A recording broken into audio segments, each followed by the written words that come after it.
জি আলহামদুলিল্লাহ ভালো আছি। আপনি? এই তো আছি আলহামদুলিল্লাহ, আছে মোটামুটি, আল্লাহ রাখছে আর কি। কাজ কাম একটু কম, দেশের পরিস্থিতি বেশি ভালো না, এবং গ্যাসের সংকট, সরকার কোন দিকে কি করতেছে জানি না। তবে মানুষের গাড়ি ঘোড়া লিয়ে বর্তমানে খুব একটা বিপজ্জনকে আছে আর কি। আর তো সে আল্লাহ রাখছে, মোটামুটি দোকান আসি বসা।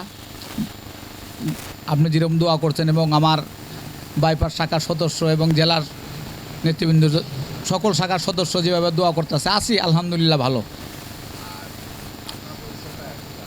জি আমি সিলেট জেলা মোটর ওয়ার্কশপ মেকানিক ইউনিয়নের 26-24 অন্তর্ভুক্ত বাইপাস আঞ্চলিক শাখার আমি সাধারণ সম্পাদক এবং তো আছি। ইনশাল্লাহ দেখা যাক, চিন্তা ভাবনা তো আছে, পরের পদ্ধতিতে আর কি দেখবো, এখন আর এটা বলা যাবে না আর কি, গোপনীয়তা। বর্তমানে সাধারণ সম্পাদক পদে আছি।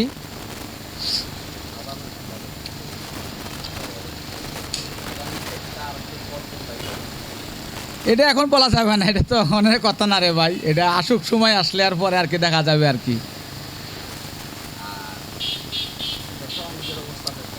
বেশি ভালো না বাইপাসের অবস্থান, বিশেষ করে বাইপাসের সকালের অবস্থা একটু বেশি ভালো না, সবাই খারাপ। কারণ রাস্তাঘাট কাজ চলতেছে, রাস্তাঘাটের ঝামেলা, অনেকে গাড়ি ঢুকাইতে পারে না, গ্যারেজে আসে না, যানজট, এর জন্য বিভিন্ন ঝামেলায় আছে আর কি। আমি এখানে কাজ করি আপনার গ্যাস কনভার্সন, এলপিজি কনভার্সন এবং সকল প্রকার গাড়ি টানিং করা হয় আর কি, আর টুকটাক ওয়ারিংয়ের কাজ করি। এই যে আমার ওয়ার্কশপটা বাইপাস, চণ্ডীপুল বাইপাস রুট, মুমিনখলা, ওই লাইলি ম্যানশন, এখানে আমার দোকান। আমার দোকানে বর্তমানে কর্মচারী 4 জন, আল্লাহ দিলে আছে 4 জন, আর আমি একজন। জি আমার ছেলে নিয়ে 4 জন।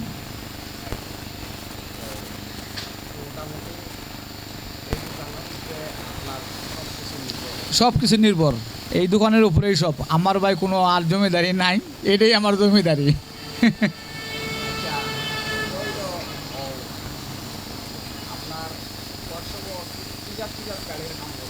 আমরা পেট্রোল গাড়ির কাজ করি, শুধু পেট্রোল গাড়ি। হ্যাঁ হ্যাঁ, শুধু পেট্রোল গাড়ির কাজ হয়। জি না, এই পর্যন্ত। হ্যাঁ হ্যাঁ, ওকে, ধন্যবাদ, আপনার সকলকে ধন্যবাদ। আপনাকেও ধন্যবাদ। এবং মা টিভির অনেক আমাদের প্রোগ্রামগুলি এই আপনার নেটে পাওয়া যায়, আপনার ইয়েকে মা টিভিকে অনেক অনেক অসংখ্য ধন্যবাদ। অবশ্যই শেয়ার করবেন, মা টিভিকে সাপোর্ট করবেন। মা টিভি খুব ভালো নিউজ করে এবং অনেক দোকানের নিউজ এবং অনেক দোকানের অ্যাডমেট উনি ভালো করে দেয়। আপনারা সকলেই মা টিভির সাথে যোগাযোগ করবেন এবং আপনারা সকলের দোকানের সব কিছু নিউজ মা টিভি দেবে। ওকে, অনেক ধন্যবাদ মা টিভি এবং আমার সদস্যবৃন্দকে অনেক অনেক ধন্যবাদ।